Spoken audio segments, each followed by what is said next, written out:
نحمدہ ونصلی ونسلم علی رسولہ الکریم اما بعد اعوذ باللہ من الشیطان الرجیم بسم اللہ الرحمن الرحیم وَإِذَا قِيلَ لَهُمْ لَا تُفْسِدُوا فِي الْأَرْضِ قَالُوا إِنَّمَا نَحْنُ مُصْلِحُونَ صدق اللہ العظیم وصدق رسولہ النبی الکریم الامین اللہم صلی علی سیدنا و مولانا محمد معدن الجود والکرم وآلہ وصحبہ وبارک وسلم الصلاۃ والسلام علیک یا سیدی یا رسول اللہ وعلی آلک واصحابک یا سیدی یا حبیب اللہ۔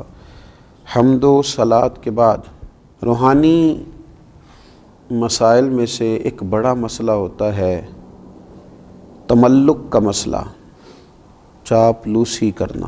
کسی بھی بلند مرتبہ شخصیت کو یا صاحب منصب کو دیکھ کر اس کی چاپلوسی کرنا، اس طرح عاجزی کرنا کہ اس سے اپنے مفادات نکلوائے جا سکیں، یہ ہمارے دور کا بڑا سلگتا ہوا مسئلہ ہے۔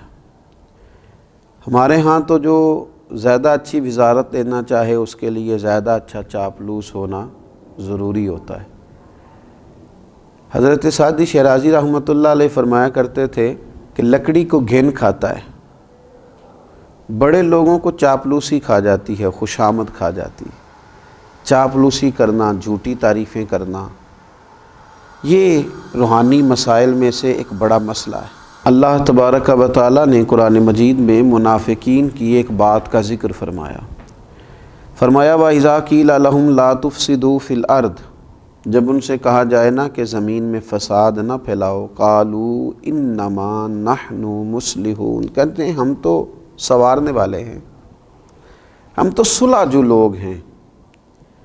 حضرت صدر الافاضل رحمۃ اللہ تعالیٰ علیہ ارشاد فرماتے ہیں کہ کفار سے میل جول رکھنا، ان کی خاطر دین میں مداحنت کرنا، اہل باطل کی چاپلوسی کرنا، ان کی خوشی کے لیے صلح کل بن جانا، اظہار حق سے بچنا، یہی تو منافقین کا طریقہ ہے کہ مسلمانوں کے پاس آتے تھے تو ان کی خوشامد کرتے تھے، ادھر جاتے تھے تو ان کی خوشامد کرتے تھے، جب کہا جاتا تھا فساد نہ کرو تو کہتے ہم تو صلح کرنے والے ہیں، گویا دونوں گھروں کو راضی رکھنے والے ہیں۔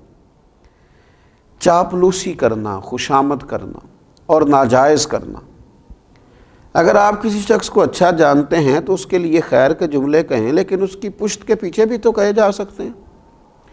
ہمارے زمانے کے اندر منہ پر تعریفوں کے لمبے پل ہیں، لمبی باتیں ہیں، لمبی تعریفیں ہیں، لیکن پشت کے پیچھے اللہ اکبر، یہ وہی لوگ ہیں جو سامنے بڑی تعریفیں کر رہے تھے، لیکن جب وہ شخص چلا گیا تو پھر ان کا ذوق ہی بدل گیا۔ تو یہ ایک بڑا عجیب مسئلہ ہے۔ یہ کون لوگ کرتے ہیں یہ کام؟ زیادہ تر یہ وہ لوگ کام کرتے ہیں جن کی طبیعت آرام پسند ہوتی ہے، خود محنت نہیں کرنا چاہتے، کسی کی چاپلوسی کر کے، کسی کی خوشامد کر کے اپنے معاملات زندگی چلانا چاہتے ہیں، خود مشقت کا رستہ اختیار نہیں کرتے۔ کچھ لوگ ایسے ہوتے ہیں جنہیں منصب چاہیے ہوتا ہے تو وہ کسی صاحب منصب کی اتنی رج کے تعریف کرتے ہیں، اتنا اس کے پیچھے چلتے ہیں، اتنا آگے لے جاتے ہیں، اس کی کسی غلطی کو غلطی ماننے کو تیار نہیں ہوتے۔ صرف اتنی بات ہوتی ہے کہ اس صاحب منصب کے ساتھ ملوں گا تو کوئی چھوٹا موٹا عہدہ مجھے بھی مل جائے گا۔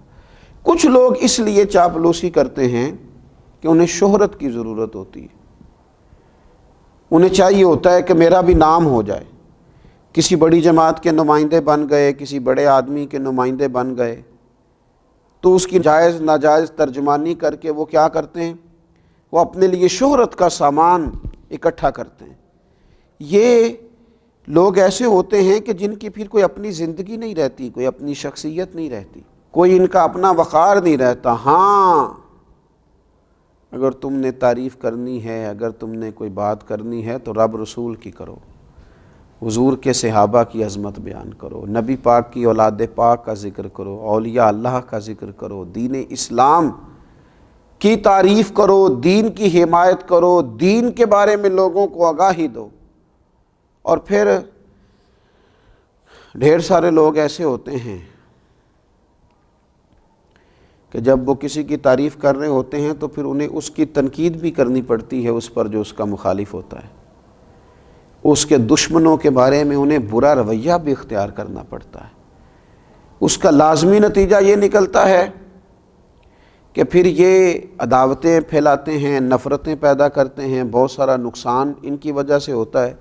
بغض، کینہ، عداوت، ان چیزوں کو فروغ دینے میں یہ چاپلوس لوگ بڑا کردار ادا کرتے ہیں۔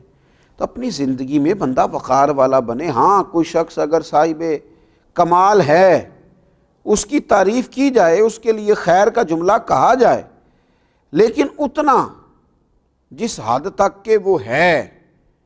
بریلی شریف کے بہت بڑے بزرگ تھے، شیخ الحدیث حضرت مولانا تحسین رضا صاحب رحمۃ اللہ تعالی علیہ۔ مجھے کچھ ان پر لکھنے کا موقع مل رہا تھا تو میں نے لکھ دیا کہ حضرت تہجد کے وقت اٹھتے ہیں، تہجد پڑھتے ہیں۔ میری ان سے بڑی عقیدت تھی۔ تو حضرت صدر العلماء رحمۃ اللہ تعالی علیہ مجھے فرمانے لگے، مجھے فون آیا ان کا، کہنے لگے میں تہجد کی نماز نہیں پڑھتا،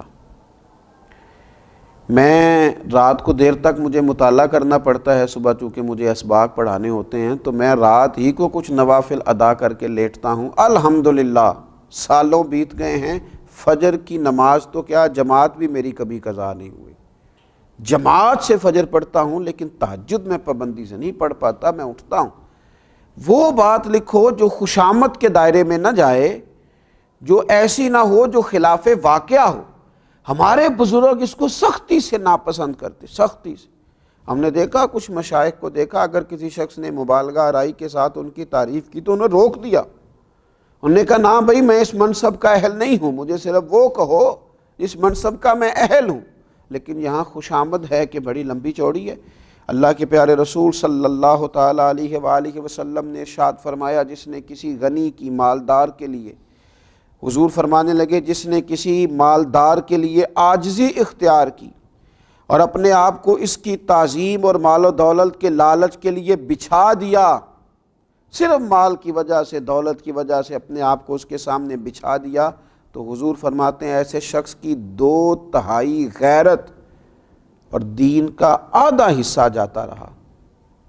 2/3 غیرت چلی گئی، آدھا دین چلا گیا، کیونکہ اس نے مالدار کے سامنے خوشامد کر دی، اس نے جناب اس کے سامنے اپنے آپ کو جھکا دیا۔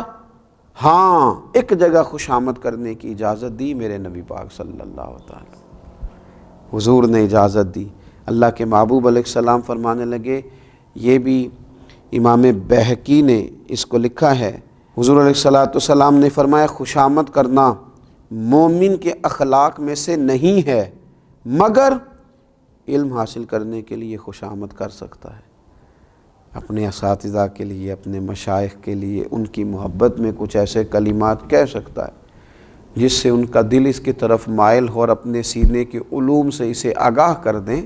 یہاں وہ ایسے الفاظ اختیار کر سکتا ہے، ورنہ اسے خوشامد کی، ہمارے تو گھروں میں اس آدمی کی حکومت ہوتی ہے جو خوش آمدی ہوتا ہے، ہمارے تو علاقوں میں اس شخص کی حکومت ہوتی ہے جو خوش آمدی ہوتا ہے، تنظیموں میں، جماعتوں میں، اداروں میں، خانقاہوں میں خوش آمدیوں کے غلبے ہوتے ہیں۔ یاد رکھنا، خوش آمدی پیچھے رہ جاتے ہیں اور کام کرنے والے آگے نکلتے ہیں۔